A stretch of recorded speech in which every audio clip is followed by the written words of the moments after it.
क्षेत्रे ऋषयः सौनकादय सत्रं स्वर्गाय लोकाय सहस्र सममासत तो एकदातु मुनयः प्रातुर्हुताग्नयः सत्कृतं सुतमासिनं प्रप्रच्छूरीमादरतः।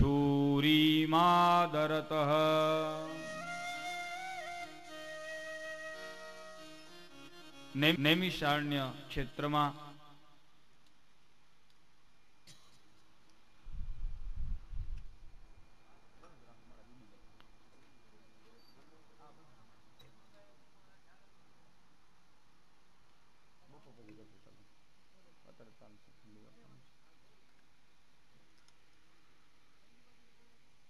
नैमिषारण्य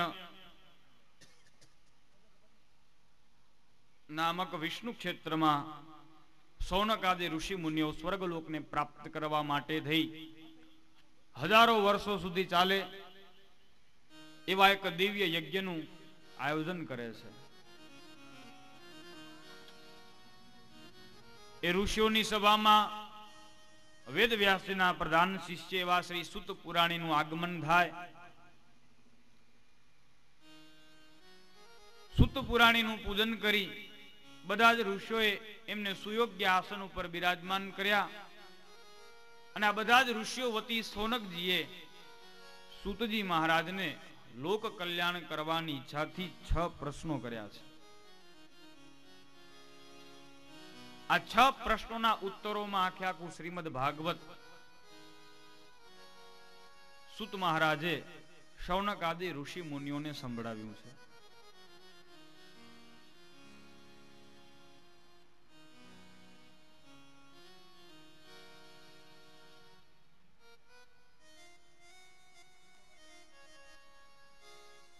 सौनक जी सूत जी महाराज ने कहे छे, हे सूत जी आप परम ज्ञानी छो, विद्वान छो।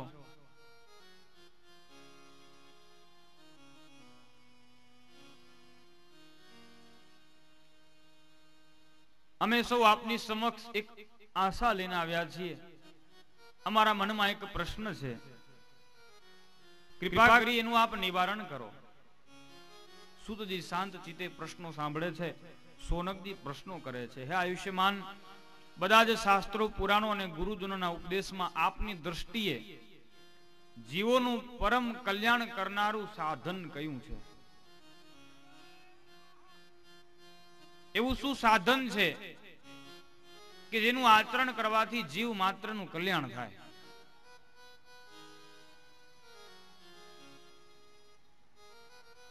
बधा ज शास्त्रों सार शुं छे? भगवान ना अवतारो केटला छे?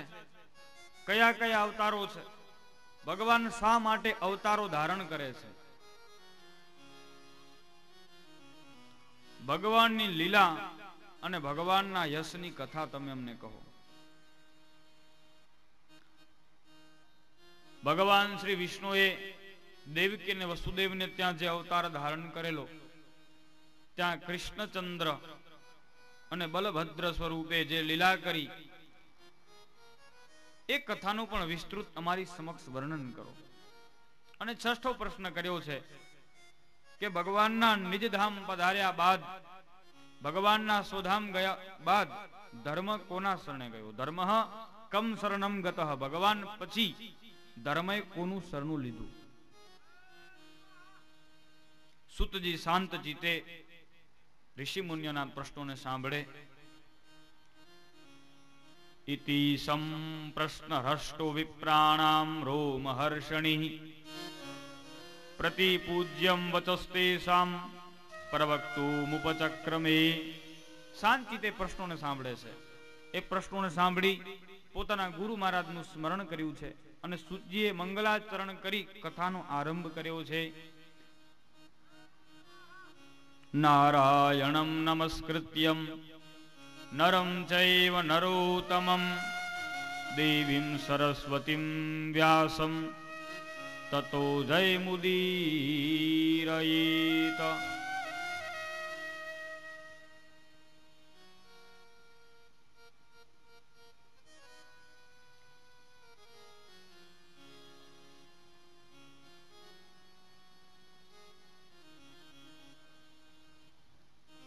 સુજી સોનક આદિ ઋષિઓને કહે,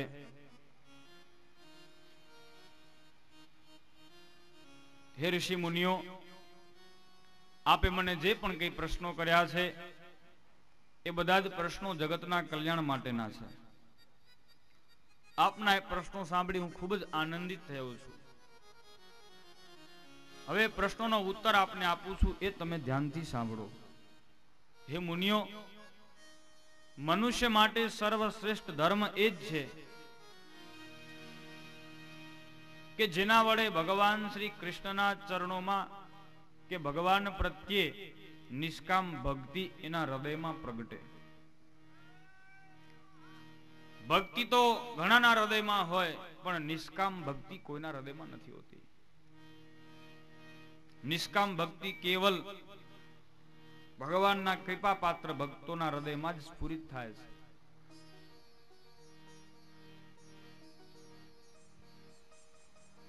જે ભક્ત નિષ્કામ છે તે ભગવાનને અત્યંત પ્રિય છે, અને જે ભક્તના હૃદયમાં નિષ્કામ ભક્તિ પ્રગટી છે એવા ભક્તની ભક્તિ ક્યારે ઘટતી નથી કે ક્યારે નાશ પણ પામતી નથી. ભક્તિના બે પ્રકારો કયા છે? એક સકામ ભક્તિ અને બીજી નિષ્કામ ભક્તિ.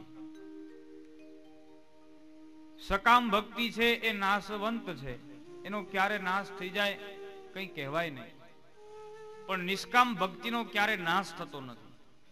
સકામ ભક્તિ એટલે આપણને કંઈક જોઈએ છે અને આપણે ભગવાનની ભક્તિ કરીએ, એ સકામ ભક્તિ. ઘણા કરે ને કે અમારું આ કામ થઈ જાય એટલે અમે ભગવાનને આ પ્રકારની પૂજા કરશું, પછી આપણું કામ પતી ગયું પછી ભગવાન ભગવાનને ત્યાં અને આપણે ત્યાં, પછી ભક્તિ ત્યાં જ પૂર્ણ વિરામ પામી જાય. બાકી જે નિષ્કામ ભક્તિ છે કે આપણને કંઈ જોતું નથી, ભગવાનની ભક્તિ કેવલ એટલા માટે કે ભગવાન આપણને વહાલા છે.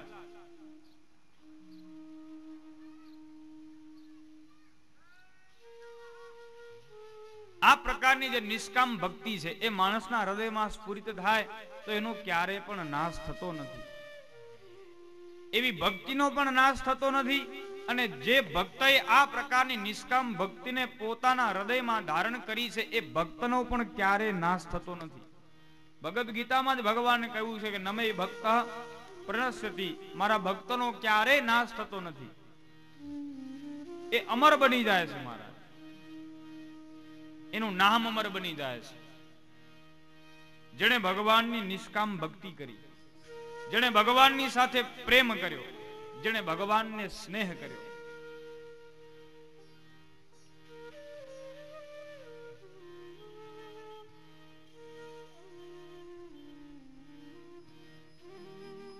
ભક્તિ અડગ શ્રદ્ધા પૂર્વકની હોવી જોઈએ. તમામ પ્રકારની ઈચ્છાઓથી રહિત હોવી જોઈએ. એ જ સાચો ભક્તિ યોગ છે. અને જે ભાવિક મનુષ્ય આ પ્રકારનો ભક્તિ યોગ કરે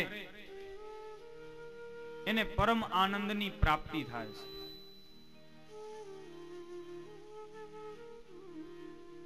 ધર્મને જો સાચી રીતે પોતાના જીવનની અંદર આચરણમાં મૂકવામાં આવે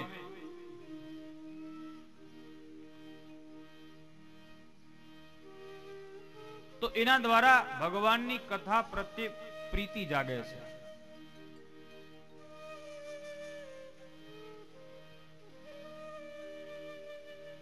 અને કથા થકી જીવને સાચું જ્ઞાન પ્રાપ્ત થાય.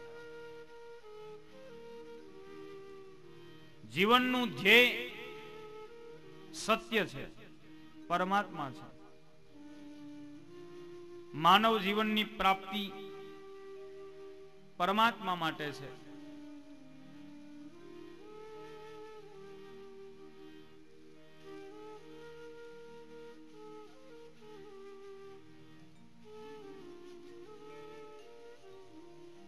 આપણને માનવ દેહની પ્રાપ્તિ ભગવાનનું ભજન કરવા માટે થઈ છે, પણ આપણે આપણા જીવનને વ્યર્થ સાંસારિક બકવાદોમાં વેડફી નાખીએ છીએ.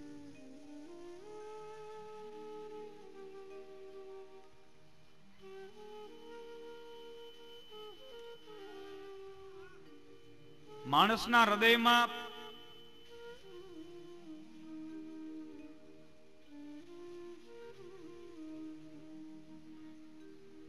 પરમાત્માને પ્રાપ્ત કરવાની ઈચ્છા જાગૃત થાય,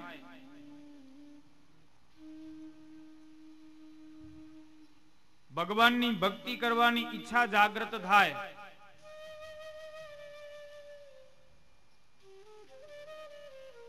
કથા સાંભળવાની ઈચ્છા માનવના હૃદયમાં જાગૃત થાય તો એમાં જ એનું કલ્યાણ રહેલું છે. અને આ ખરેખર બહુ દુર્લભ છે. ભગવાનની કથા સાંભળવા જવું છે, આવો વિચાર આવવો એ અતિ દુર્લભ છે. ભગવાનની કથા સાંભળવામાં બહુ મહેનત નથી કરવી પડતી. કલાક 2 કલાક ભગવાનની કથામાં બેસો, ભગવાનની કથા સંભળાય.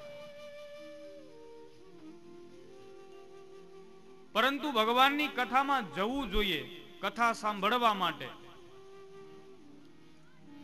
આવો વિચાર માણસના મનમાં આવતા આવતા ઘણો બધો સમય છે, સમય પસાર થઈ જાય છે. વધારો ઉપર બેસો.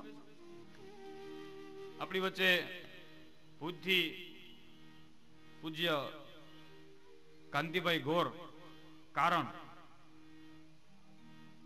કચ્છ યુનિવર્સિટીના પૂર્વ કુલપતિ, મારા વડીલ ગુરુ એવા આપણી વચ્ચે પધાર્યા છે. આપણે સૌ કરતલ ધોરી દ્વારા એમનું સ્વાગત કરીએ.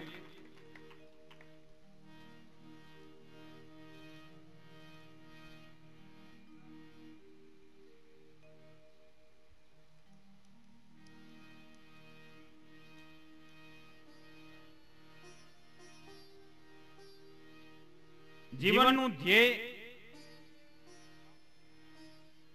સાચી વસ્તુની જાણકારી માટેની ઈચ્છા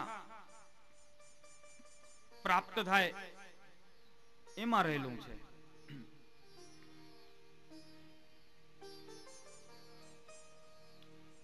ઇન્દ્રિયોને પ્રસન્ન રાખવામાં કે વિવિધ પ્રકારના ભોગો ભોગવવામાં જીવનું કલ્યાણ નથી.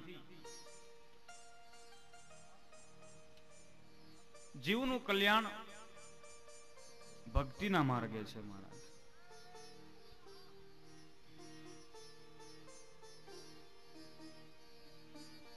જિજ્ઞાસુએ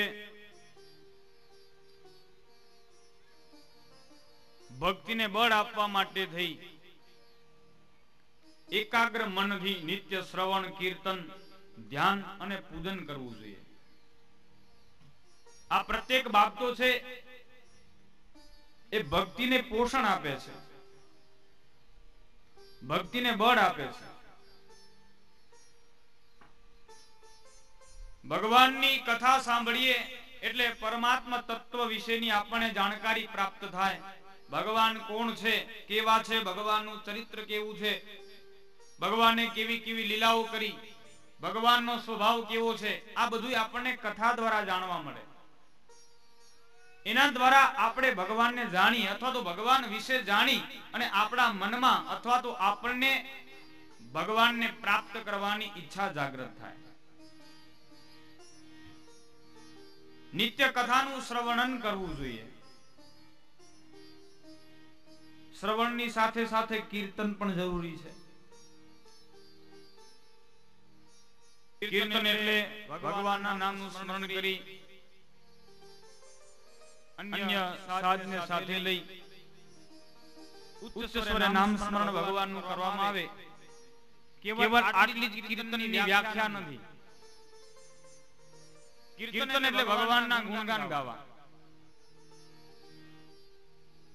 ભગવાનના યશોગાન ગાવા, એ સાચું કીર્તન છે. ભગવાનની કથા સાંભળી, ભગવાનના ગુણગાન સાંભળી, એ ગુણગાનોને આપણે અન્ય લોકોની સમક્ષ ગાઈએ. આપણે ભગવાનની કથાને પ્રાપ્ત કરી અન્ય લોકોને પણ એ ભગવાનની કથા વિશે કહીએ, અન્યને પણ આપણે એ કથા આપીએ, એ સાચું કીર્તન છે. નિરંતર ભગવાનનું ધ્યાન ધરીએ, ધ્યાન થકી આપણું મન પવિત્ર બને છે અને નિત્ય ભગવાનની પૂજા કરવી જોઈએ. જીવનને સફળ બનાવવા માટેના આ બધા સાધનો છે. આ પ્રકારના પવિત્ર કાર્યો આપણે કરતા હોય તો જ આપણું જીવન સાર્થક થાય. ધન સંપત્તિ કે પૈસા કમાવાથી કે રૂપિયાના ઢગલા ભેગા કરવાથી આપણું જીવન સફળ નથી થઈ જતું. જીવન સફળ થાય છે ધર્મને ભેગું કરવાથી, ધર્મનું સંચયન કરવાથી આપણું જીવન સફળ બને છે. અને માનવ જીવનની પ્રાપ્તિ જ ધર્મ માટે છે. હિ તન કર ફલ વિષયના ભાઈ, વિષય ભોગ માટે આ માનવ દેહ નથી. પણ તે છતાંય આપણે આપણી અજ્ઞાનતાના કારણે સત્ય તરફ જતા નથી અને સાચી વસ્તુને જાણી શકતા નથી, અથવા તો એ તરફ જવાની આપણને ઈચ્છા જ નથી થતી.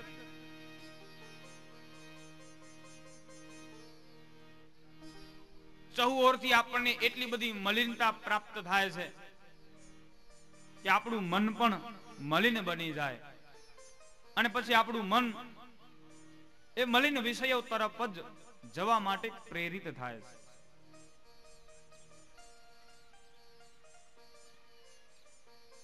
અત્યારે કુસંસ્કારો આપણા ઉપર એટલા બધા ઘર કરી ગયા છે કે આપણને ભગવાનની કથામાં પણ કંટાળો આવે.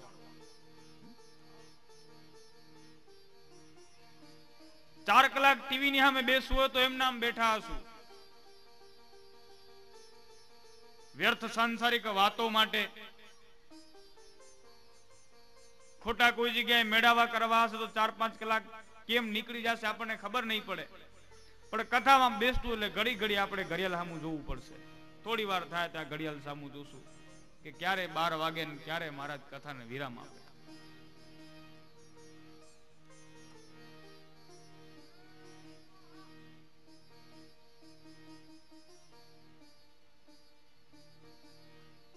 મલિનતાની સાથે રહી રહી આપણું જીવન એટલું બધું મલિન બની ગયું છે કે આપણે એ મલિનતાના અંદર જ આનંદને કે સુને જોઈએ છીએ. વાસ્તવિક રીતે ત્યાં કને સુખ નથી. સાચું સુખ રહેલું છે સંતોના સાનિધ્યમાં. જીવને આનંદની પ્રાપ્તિ સત્સંગ દ્વારા થાય છે. સત્સંગ થકી એનું જીવન સફળ બને છે.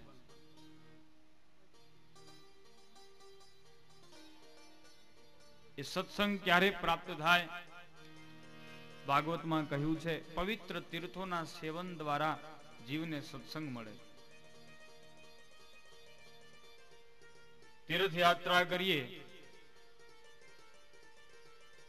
તો ત્યાં સત્સંગ મળે એવું ભાગવતમાં કહ્યું છે. પણ અત્યારે આપણે કોઈ તીર્થ ઉપર જઈએ તો આપણને ત્યાં સત્સંગ પ્રાપ્ત થાય છે ખરો?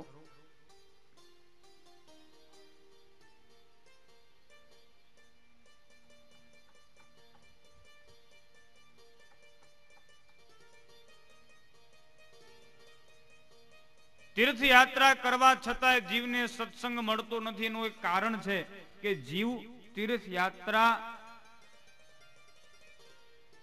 યોગ્ય રીતે કરતો નથી. આપણે બધા તીર્થોમાં તો જઈએ, પણ તીર્થ કરવાની ભાવનાથી નહીં. બાહ્ય રીતે તો તીર્થ કરવા માટે જઈએ, પણ એક રીતે આપણને એવું લાગે કે જાણે આપણે પિકનિક મનાવવા માટે જઈ રહ્યા છીએ. તીર્થો ઉપર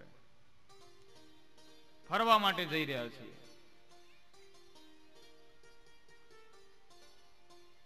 તીર્થોમાં તીર્થ કરવાની ભાવનાથી જઈએ તો અવશ્ય આપણને સત્સંગ પ્રાપ્ત થાય.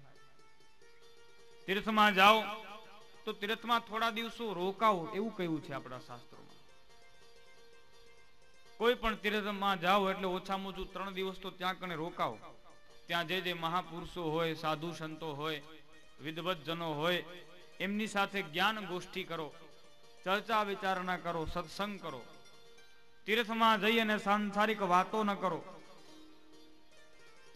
તીર્થમાં જઈએ એટલે ઘરને પાછળ છોડીને જવાનું છે. ભૌતિક દ્રષ્ટિએ તો ઘર ત્યાં જ છે, પણ આપણા મનમાં સંસાર અને ઘર એમ રહેલું છે. પરિણામે આપણે તીર્થયાત્રા કે એનું ફલ પૂર્ણતઃ પ્રાપ્ત થતું નથી.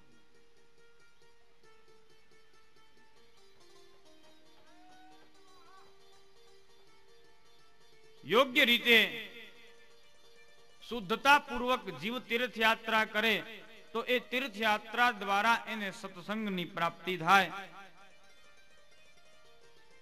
અને સત્સંગ દ્વારા જ, મહાપુરુષોના, સાધુ સંતોના સંગ દ્વારા જ જીવને ભગવાનની કથા પ્રત્યે રુચિ જાગે છે.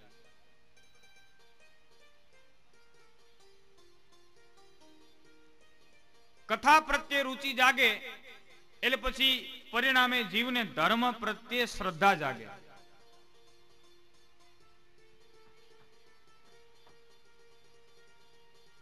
કથા સાંભળી સાંભળી અને પવિત્ર થયેલા હૃદયમાં પરમાત્મા શ્રી હરિ આવી અને બિરાજમાન થાય છે. ભગવાન અહીં કને આવીને પછી વસવાટ કરે છે, જેનું હૃદય કથા શ્રવણથી પવિત્ર બનેલું છે.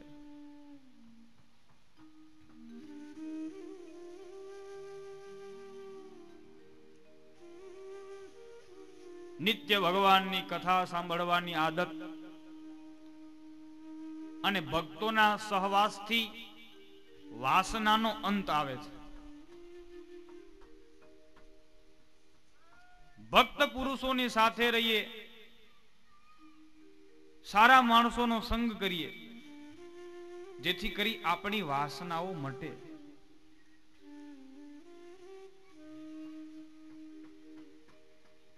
આ શ્રીમદ ભાગવત થકી વાસનાઓની ગાંઠો તૂટે છે. આ વાસનાઓને છોડવાનું શાસ્ત્ર છે મહારાજ.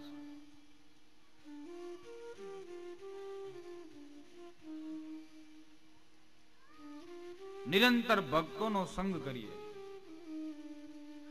ક્યારે પણ ખરાબ માણસોનો સંગ ન કરીએ.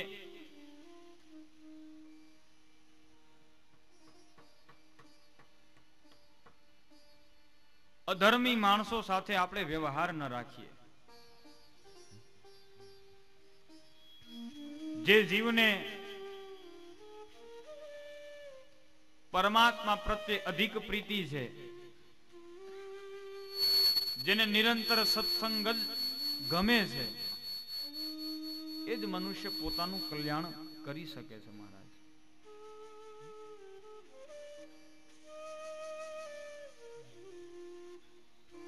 સંતો અને ભક્તોના સહવાસથી વાસનાનો અંત આવે અને વાસનાનો અંત આવતા આપણી ભક્તિ દ્રઢ બને છે. જ્યાં સુધી જીવનની અંદર વાસનાઓ રહેલી છે ત્યાં સુધી એની ભક્તિ દ્રઢ બનતી નથી. વાસનાનો અંત આવશે એટલે ભક્તિ દ્રઢ બનશે, અને ભક્તિ દ્રઢ બને એટલે રજોગુણ અને તમોગુણ ઓછા થાય અને આપણને સત્વગુણની પ્રાપ્તિ થાય છે. સત્વગુણની પ્રાપ્તિ થાય એટલે અહંકારનો નાશ થાય અને અહંકારનો નાશ થાય એટલે તુરત જ જીવને પરમાત્માની પ્રાપ્તિ થઈ જાય.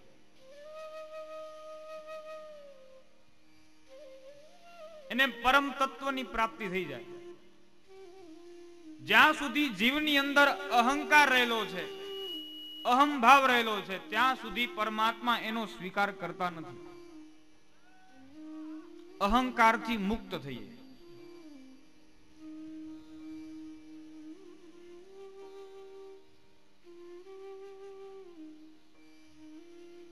અહંકાર છે એ બધાને પદવે છે. ઘણી વખત તો ભગવાનના ભક્તોને પણ અહંકાર આવી જાય. પણ જે ભગવાનનો ભક્ત હોય એને અહંકાર આવે તો તુરત જ ભગવાન કૃપા કરી એના અહંકારને દૂર કરી આપે છે. ભક્તિ અતિ આવશ્યક છે.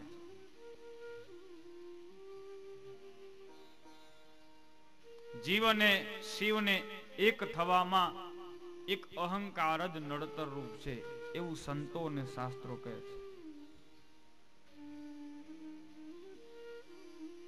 હું પણાને છોડીએ,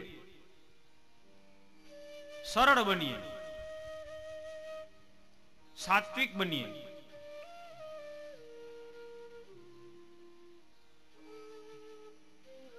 કહ્યું છે ને અત્યારે કોઈએ સાધુ થવાની જરૂર નથી, બધાએ સીધા થવાની જરૂર છે. સાધુ ન થઈ શક્યા છોડો મહારાજ, સીધા થઈ જઈએ તોય કલ્યાણ છે. અને જીવનમાં સૌથી અઘરામાં અઘરું જો કંઈ હોય તો એ સરળ બનવું છે. આ સરળતા છે ને બહુ અઘરી છે. વાતો કરીએ અમારે કાંઈ હોય નહીં લેવા દેવા, અમારે શું માન સન્માન, આ બધી વાતો કરવી સહેલી છે. બાકી સરળતા અઘરી છે. જીવને સરળતાની પ્રાપ્તિ ભગવાનની કથા દ્વારા થાય છે.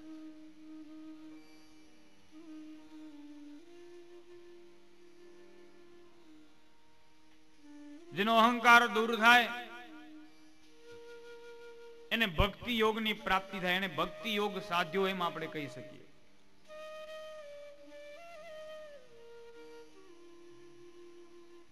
અને ભક્તિ યોગથી શાંત થયેલ મનવાળો જે વ્યક્તિ છે એ આ સંસારથી મુક્ત થઈ જાય છે.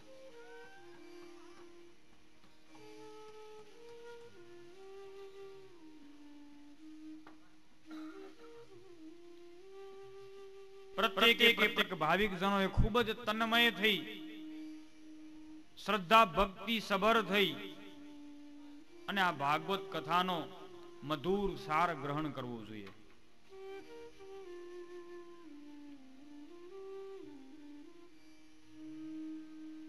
સોનકજીના પ્રશ્નોના ઉત્તરો સૂતજી આપે.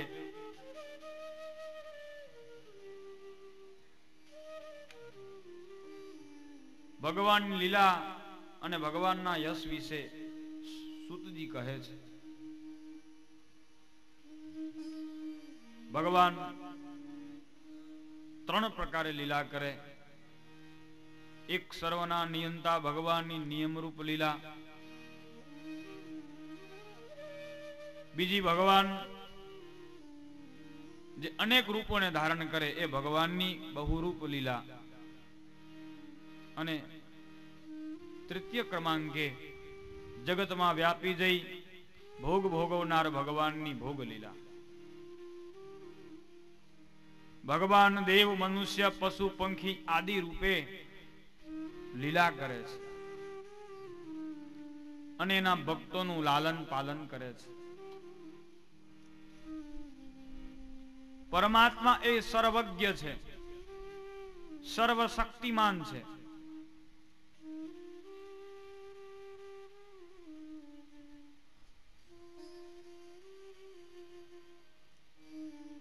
એ નિરંતર પોતાના ભક્તજનોનું કલ્યાણ કરે છે.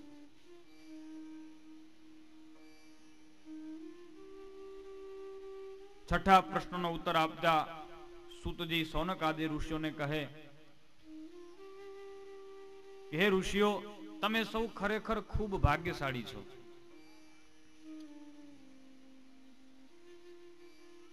કલયુગના લોકોના કલ્યાણ માટે ભગવાન વેદ વ્યાસે શ્રીમદ ભાગવત નામનું પુરાણ રચ્યું છે. એ મહાપુરાણની અંદર સર્વ શાસ્ત્રો, વેદો અને ઉપનિષદોનો સાર મૂકેલો છે. વ્યાસજીએ આ શ્રેષ્ઠ પુરાણ પોતાના જ્ઞાની પુત્ર એવા સુખદેવજીને ભણાવેલું અને સુખદેવજીએ આ પુરાણ ગંગાના કિનારે અનશન વ્રત લઈ બિરાજમાન થયેલા પરીક્ષિત રાજાને સંભળાવેલું. હે ઋષિઓ, સુખદેવજીની એ સભામાં હું પણ તે સમયે હાજર હતો અને મને પોતાને પણ શ્રીમદ ભાગવતજીનું જ્ઞાન ત્યાં કને પ્રાપ્ત થયું હતું. આપ સૌ પૂછી રહ્યા છો કે ભગવાનના ગયા બાદ ધર્મ કોના શરણે ગયો? તો સુતજી કહે, ભગવાન શ્રી કૃષ્ણના સ્વધામ ગમન પછી કલયુગમાં નષ્ટ થયેલી દૃષ્ટિને લીધે અજ્ઞાન અંધકારમાં ડૂબેલા મનુષ્યને માટે હવે આ ધર્મ અને જ્ઞાન વગેરેથી યુક્ત એવા શ્રીમદ ભાગવત મહાપુરાણ રૂપી પ્રતાપી સૂર્યનો ઉદય થયો છે. ભગવાનના સ્વધામ ગમન બાદ ધર્મ ભાગવતજીના શરણે આવ્યો છે.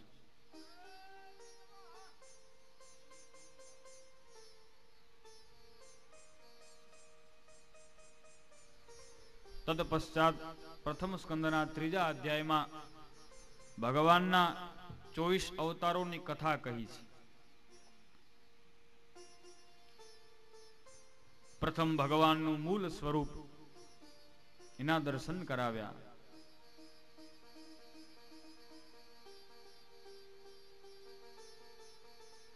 સુત ઉવાચ જગૃહે પૌરુષમ રૂપમ ભગવાન મહાદદીવિઃ સંભૂતમ ષોડશકલમાદૌ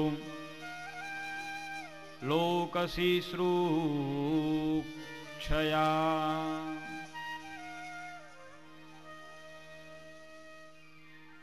સુજી કહે,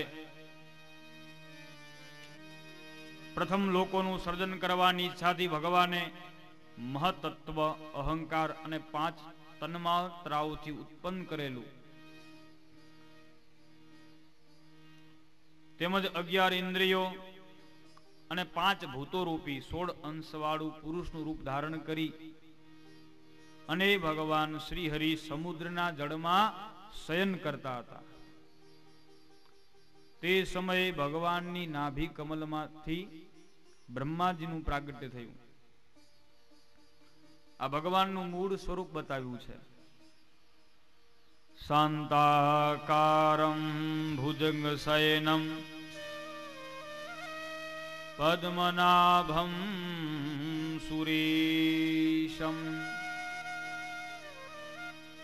વિશ્વાધારમ ગગન સદૃશમ મેઘવર્ણમ શુભાંગમ લક્ષ્મીકાંતમ કમલનયનમ યોગિભિર્ધ્યાનગમ્યમ વંદે વિષ્ણુ ભવભયહરમ સર્વલોકૈકનાથમ. ભગવાનનું આ મૂળ સ્વરૂપ છે. શાંત આકારે ક્ષીરસાગરમાં ભગવાન શયન કરતા હોય. ભુજગ શયનમ, એમાંથી જ્યારે જ્યારે ધર્મના માટે, સંસ્કૃતિના રક્ષણ માટે જરૂર પડે ત્યારે ત્યારે અથવા તો પોતાના ભક્તોના કલ્યાણ માટે થઈ અને પરમાત્મા વિવિધ સ્વરૂપોને ધારણ કરે છે. યદા યદા હિ ધર્મસ્ય ગ્લાનિર્ભવતુ ભારત અભ્યુત્થાનમ અધર્મસ્ય તદાત્માનં સૃજામ્યહમ. જ્યારે ધર્મને માટે જરૂર પડે ત્યારે પરમાત્મા આ પૃથ્વી ઉપર અવતીર્ણ થાય છે.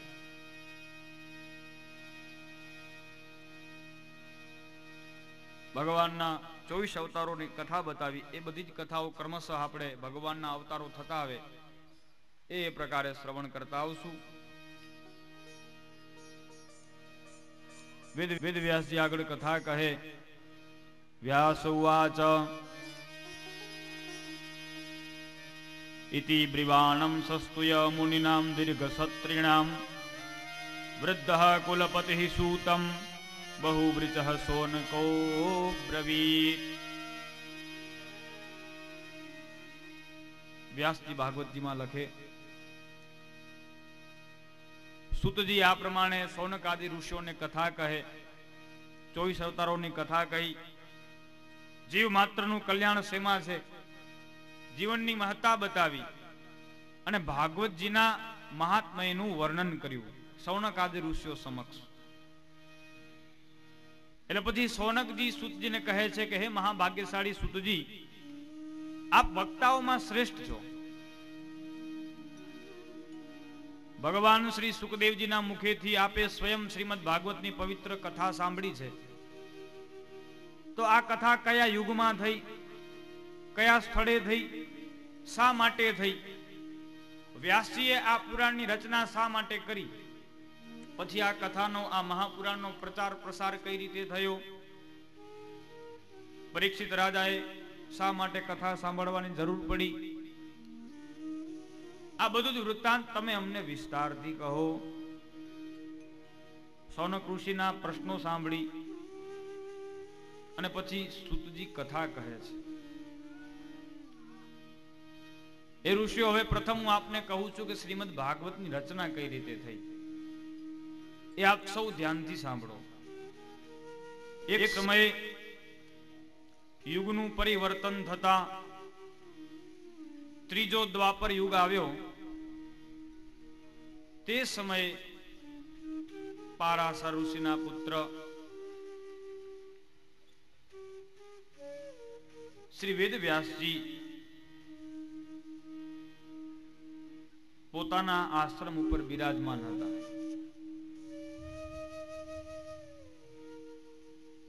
પધારો પધારો.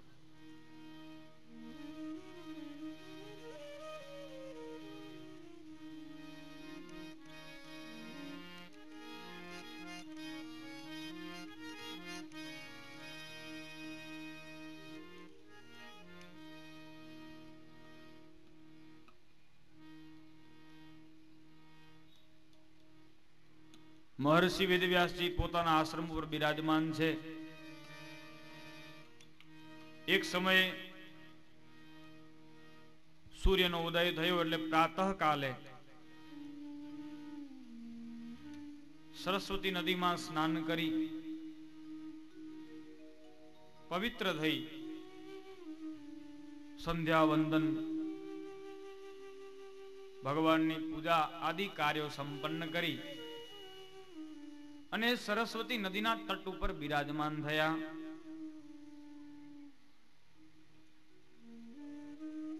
વેદવ્યાસજી પરમ જ્ઞાની હતા. ભૂત ભવિષ્ય આદિને એ જાણનારા હતા. વેદવ્યાસજી આ રીતે સરસ્વતી નદીના તટ ઉપર બિરાજમાન થયા. આંખો બંધ કરી પરમાત્માનું ધ્યાન ધરે તો તે સમયે વેદવ્યાસજીને કલયુગના દર્શન થયા છે. પોતાની દિવ્ય દ્રષ્ટિથી વેદવ્યાસજી જોયું તો કલયુગના મનુષ્યો વિલાસી, સત્વહીન, દુર્બુદ્ધિ, અશ્રદ્ધાળુ અને ઓછા આયુષ્યવાળા થશે. એ જાજુ જ્ઞાન સંપાદન કરી શકશે નહીં.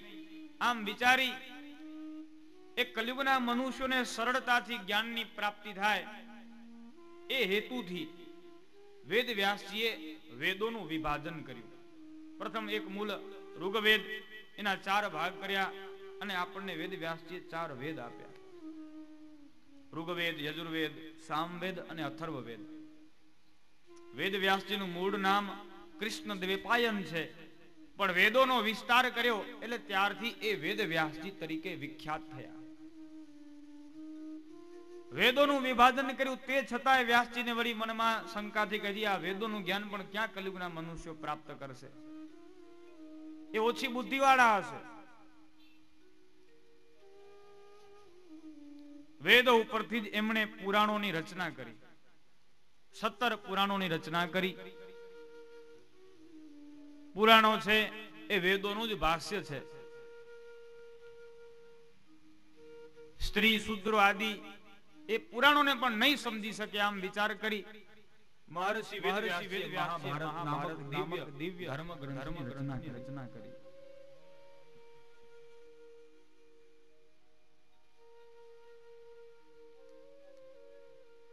જેને આપણે સૌ પંચમ ભેદ કહી અને બિરદાવીએ. મહાભારત છે દિવ્ય ગ્રંથ છે.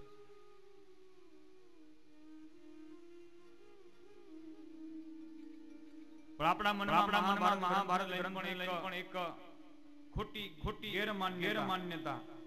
ઘણા એમ કે મહાભારત વાંચીએ એટલે ઘરમાં મહાભારત ઊભી થાય, ઘરની અંદર મહાભારત રખાય નહીં.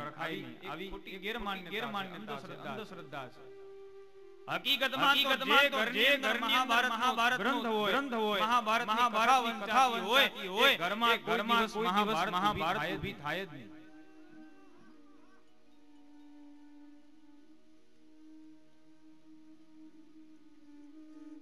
પ્રત્યેક સ્ત્રીએ ખાસ એના જીવન દરમિયાન મહાભારતનો ધર્મગ્રંથ વાંચવી જોઈએ. સ્ત્રીઓએ તો ખાસ વાંચવી જોઈએ.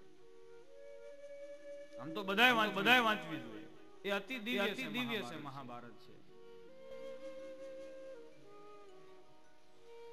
એક રાજાએ કઈ રીતે જીવન જીવવું, બ્રાહ્મણે કઈ રીતે જીવન જીવવું, ગ્રહસ્થ વ્યક્તિઓએ કયા પ્રકારે ધર્મને પાળવો, સ્ત્રી ધર્મ ખૂબ વિસ્તૃત રીતે વર્ણિત છે મહાભારતમાં. અને જે સરળતાથી સમજાઈ જાય એવું છે. અન્ય પુરાણોની આપણે સરળતાથી સમજી શકતા નથી. અન્ય જે પુરાણો છે એ બધા ચરિત્રોનું આપણે એકદમ ધ્યાનથી મનન કરવું પડે, વિચારવું પડે આ કથા આપણને શું કહેવા માંગે છે, આ કથાનો શું અર્થ થાય.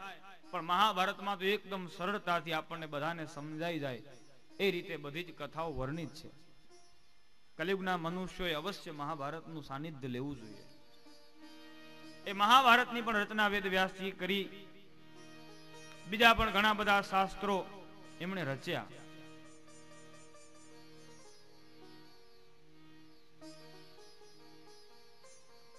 આટલા બધા શાસ્ત્રોની રચના કર્યા છતાં પણ વેદ વ્યાસજીના મનને શાંતિની પ્રાપ્તિ થઈ નહીં. એમને સંતોષ ન થયો.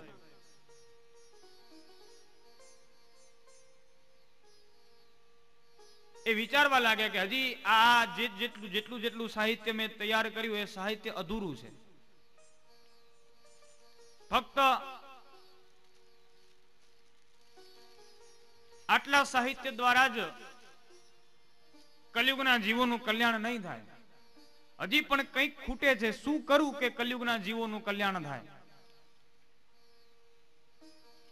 વેદ વ્યાસજી વિચાર કરે,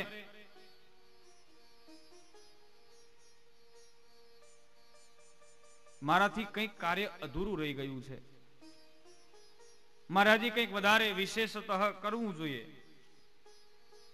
આમ વિચારી અને વેદ વ્યાસજી થોડા ઉદાસ થઈ ગયા છે. શું કરું, કઈ સૂઝતું નથી. બરોબર તે જ ક્ષણે તમ અભિજ્ઞાય સહસા પ્રત્યુત્થાયાગતમ મુનિ.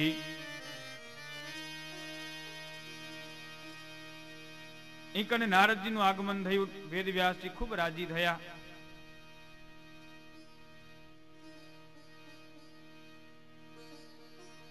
સુયોગ્ય આસન ઉપર બિરાજમાન કરી વેદ વ્યાસજીએ નારદજીની પૂજા કરી. પૂજયામાસ વિધિવન નારદમ સુરપૂજિતમ.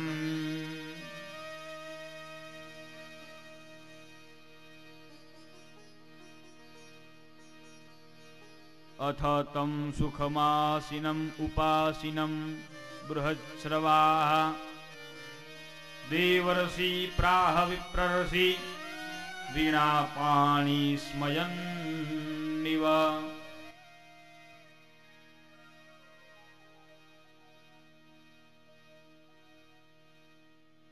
વેદ વ્યાસજી આ પ્રકારે વિચારો કરતા હતા, ચિંતા કરતા હતા. તે જ સમયે નારદજીનું એક આગમન થયું. વેદ વ્યાસજીએ નારદજીની પૂજા કરી, આસન ઉપર બિરાજમાન કર્યા. નારદજી હાથમાં વીણા લઈ એ આસન ઉપર બિરાજમાન થયા. મંદ મંદ સ્મિત કરી હસતા હસતા વેદ વ્યાસજીને ઉદ્દેશીને નારદજી કહેવા લાગ્યા, કરે વ્યાસજી, તમે વેદોનું વિભાજન કર્યું, પુરાણોની રચના કરી, અનેક શાસ્ત્રો રચ્યા.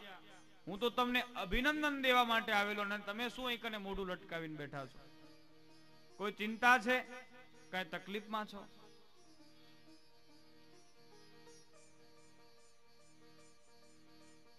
મને થયું આપ ખુશ હશો, રાજી હશો આ બધા પુરાણો શાસ્ત્રોની રચના કરીને, પણ તમે તો ઉદાસ છો. આવું કેમ? વેદ વ્યાસજી કહે છે, નારદજી આપની વાત સાચી, હું થોડો ચિંતિત છું. મેં સર્વ ધર્મોને બરોબર જાણ્યા, સનાતન બ્રહ્મનો પણ વિચાર કર્યો, છતાં પણ મારો આત્મા છે એ સંતોષ પામતો નથી. આપ પરમ જ્ઞાની છો, ગુપ્તમાં ગુપ્ત રહસ્યને પણ જાણો છો, વિદ્વાન છો.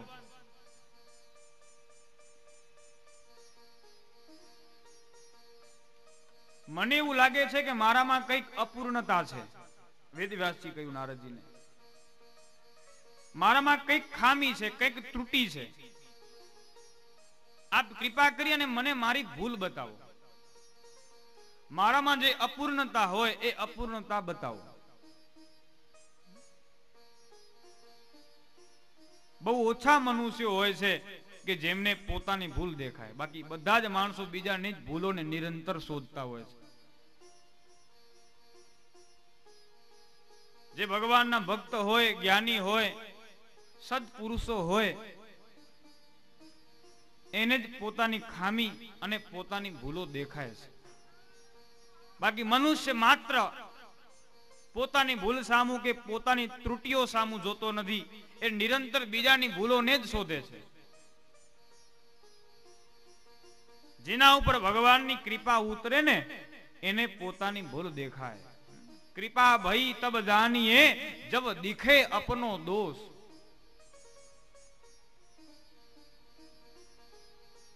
પોતાનો દોષ દેખાવો એ બહુ મોટી વાત છે.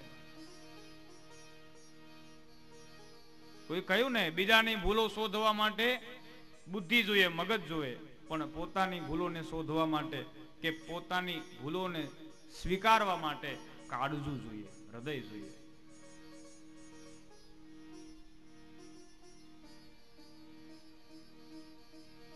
નારદજી વેદ વ્યાસજીને કહે છે, હે વ્યાસજી,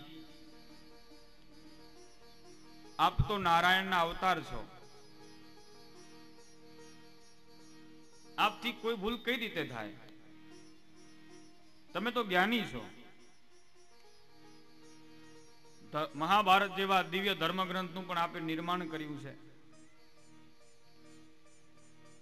ધર્મ, અર્થ, કામ અને મોક્ષ જેવા પુરુષાર્થોને પણ આપે વર્ણવ્યા છે. પણ તમે શ્રી વાસુદેવ ભગવાનનો મહિમા વિસ્તારથી વર્ણવ્યો નથી.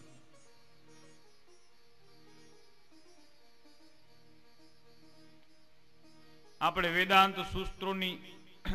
વેદાંત સૂત્રોની ખૂબ ચર્ચા કરી, આત્મા અનાત્માનો ખૂબ વિચાર કર્યો, યોગની ખૂબ ચર્ચા કરી, સમાધિના ભેદોનું પણ વિસ્તૃત વર્ણન કર્યું, વર્ણાશ્રમ ધર્મનું પણ વર્ણન કર્યું.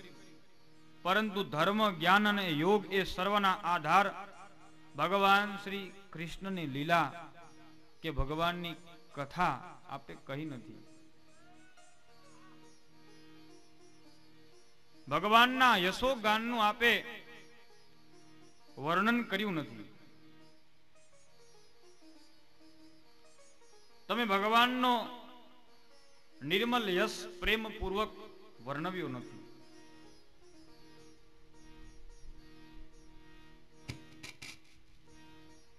એવું એક પણ શાસ્ત્ર આપણે રચ્યું નથી કે જેમાં ભગવાનની કથા બતાવી હોય કે કથા સાંભળી અને જીવના હૃદયમાં પરમાત્મા પ્રત્યે પ્રેમ જાગે, ભક્તિ જાગે, શ્રદ્ધા જાગે અને જેના વડે ભગવાન પ્રસન્ન થાય. જે વડે ભગવાન પ્રસન્ન થતા નથી એ શાસ્ત્ર અપૂર્ણ છે, અધૂરું છે. હે વેદવ્યાસજી, તમે સત્યમાં આસક્ત છો, તમે ભગવાનની લીલાઓનું એકાગ્ર ચિત્તે વર્ણન કરો. ભક્તનું ક્યારેય કોઈ દિવસ અમંગલ થતું નથી. ભક્ત નીચ વર્ણનો હોય તો પણ એને સુખ મળે છે, એને મુક્તિ મળે છે અને ફરી પાછો ક્યારે પણ એને અવતાર લેવો પડતો નથી.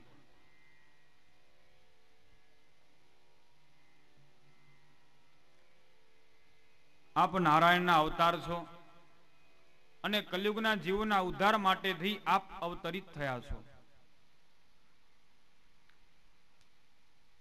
આપનું અવતાર કાર્ય હજી પૂર્ણ થયું નથી એટલે આપને સંતોષ પ્રાપ્ત થતો નથી. હજી તમે ભગવાનની લીલા કથાઓનું પ્રેમપૂર્વક વિસ્તારથી વર્ણન કર્યું નથી. આજ તમારી અશાંતિનું કારણ છે. આના લીધે જ તમને દુઃખ થાય છે, એના લીધે જ તમારા મનમાં ખટકો છે. હે વેદવ્યાસજી, આપ કોઈ એવી કથા કહો કે જેના દ્વારા સૌને પ્રભુ તરફ પ્રેમ થાય. એવી દિવ્ય કથા કહો, એવું પ્રેમ શાસ્ત્ર બનાવો કે સર્વ કૃષ્ણ પ્રેમમાં પાગલ બને. તમે કોઈ એવા શાસ્ત્રની રચના કરો કે જેના દ્વારા તમને પણ શાંતિ મળે અને આ પૃથ્વી પરના તમામ જીવોનું પણ કલ્યાણ થાય. આ કલયુગમાં ભગવાન શ્રી કૃષ્ણના કીર્તન કે ભગવાનના નામ સ્મરણ કે ભગવાનની ભક્તિ વિના ઉદ્ધારનો બીજો કોઈ માર્ગ નથી.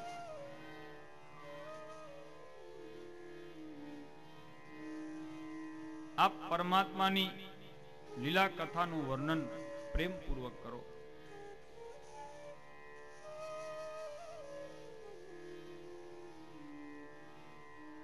પછી નારદજીએ વેદવ્યાસજીને ભક્તિ, સત્સંગ અને ભગવાનના નામ સંકીર્તનનો મહિમા બતાવવા માટે થઈ અને સ્વયં પોતાના જ પૂર્વ જન્મની કથા કહી છે કે હે વ્યાસજી, પહેલા હું એક દાસી પુત્ર હતો પૂર્વ જન્મમાં.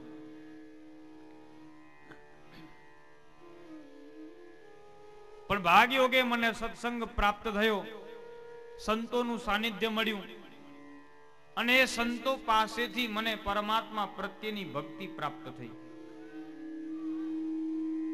અને એ ભક્તિના પ્રતાપે જ આજે હું તમારી સમક્ષ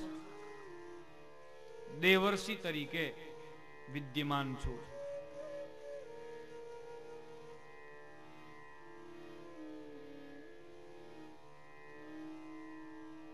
આપ પણ કોઈ એવી દિવ્ય કથા કહો કે કથાના શ્રવણન દ્વારા કે કથાના પઠન દ્વારા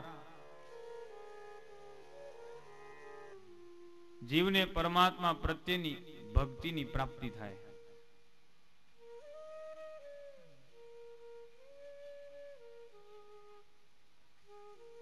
આ રીતે નારદ વ્યાસજીને શ્રીમદ ભાગવત શાસ્ત્રની રચના માટે પ્રેરણા આપી છે. નારદજી ત્યાંથી વિદાયમાન થયા.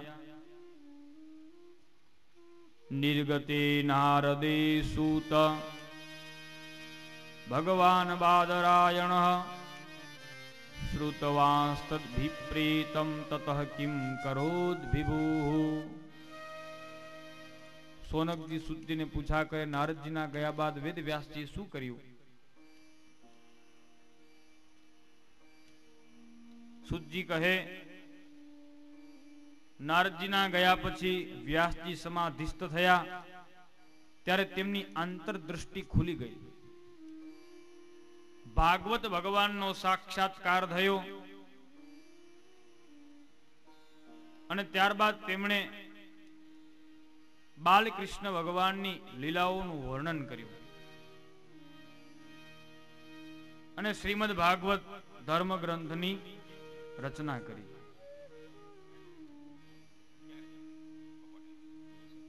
આ રીતે ભાગવતજીની રચના થઈ છે.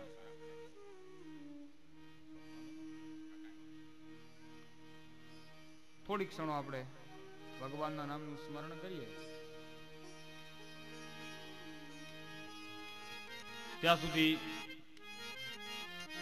જલપાન આદિ જે કઈ હોય ઝડપ. હે તાળી પાડો તો મારા રામની રે, બીજી તાળી ન હોય જો.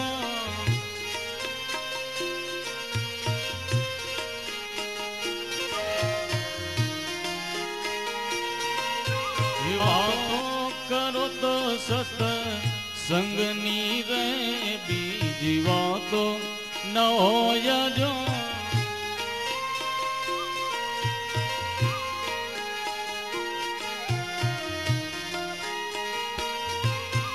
તાળી પાડો તો મારા રામની રે, બીજી તાળી ન હોય જો.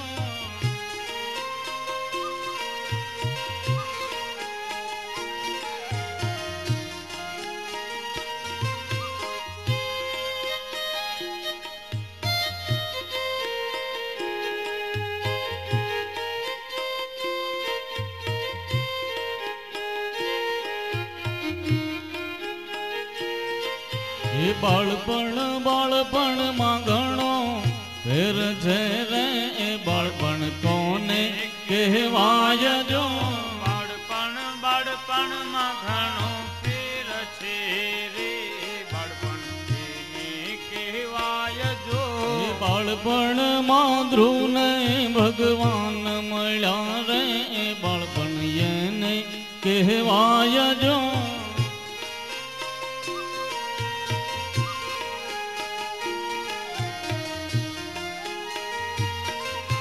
તાળી પાડો તો મારા રામની રે, બીજી તાળી ન હોય જો.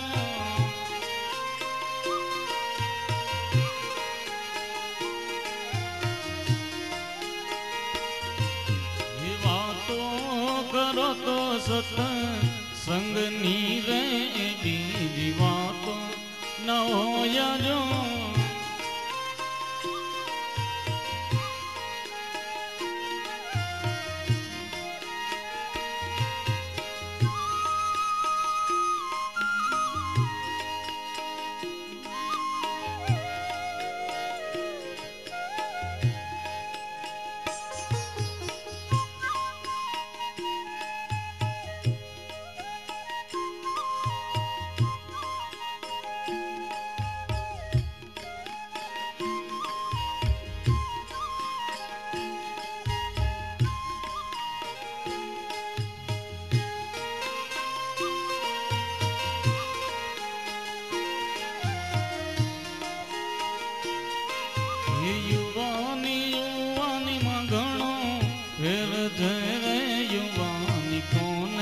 કહેવાય જો.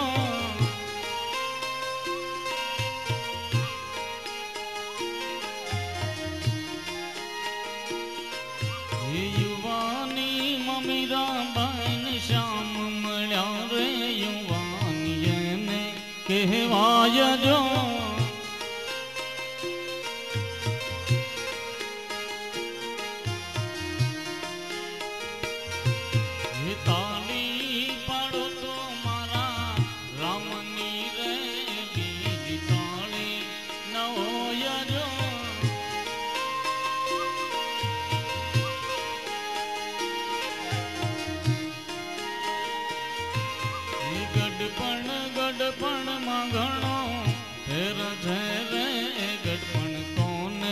કહેવાય જો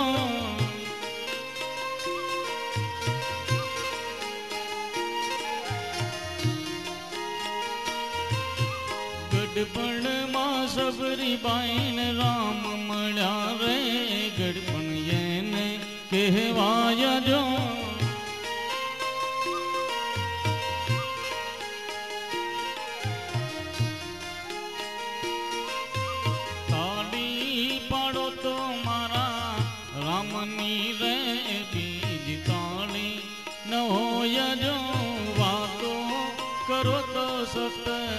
સંગની રે બીજી વાતો ન હોય જો.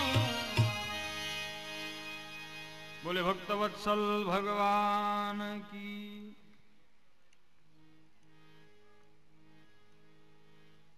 વેદ વ્યાસજીએ શ્રીમદ ભાગવતની રચના કરી.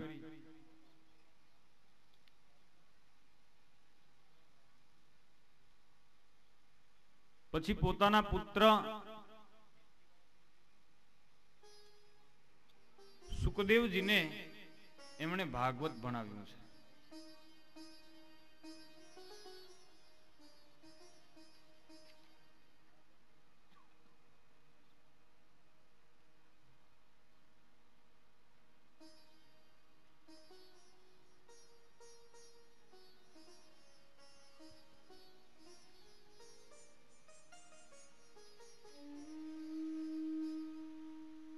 સુખદેવજી એ ભાગવતના આદિ વક્તા છે. એવું કહેવાય છે સુખદેવજી શંકર ભગવાનનો અવતાર હતા. ઘણી બધી કથાઓ પ્રસિદ્ધ છે સુખદેવજીના જન્મને લઈ.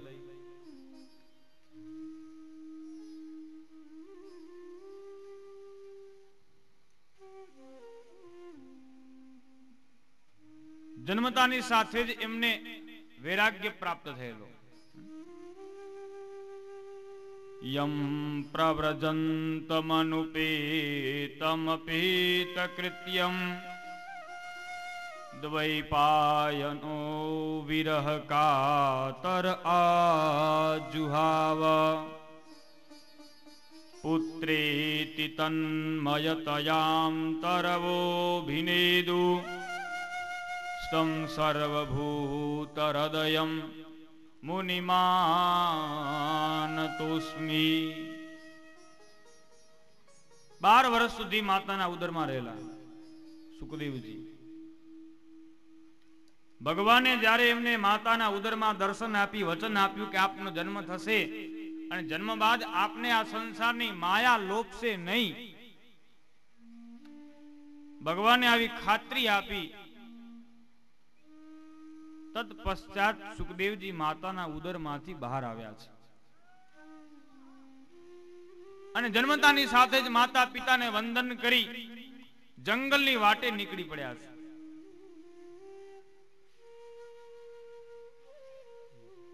ભગવાનના ભજન માટે. એ પરમ પિતા પરમેશ્વરની ઉપાસના માટે થઈ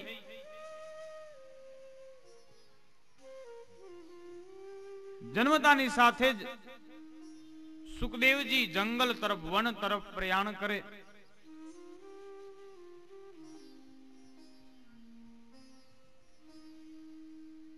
વેદ વ્યાસજી પોતાના પુત્રની પાછળ હે પુત્ર એમ કહી અને દોડે છે.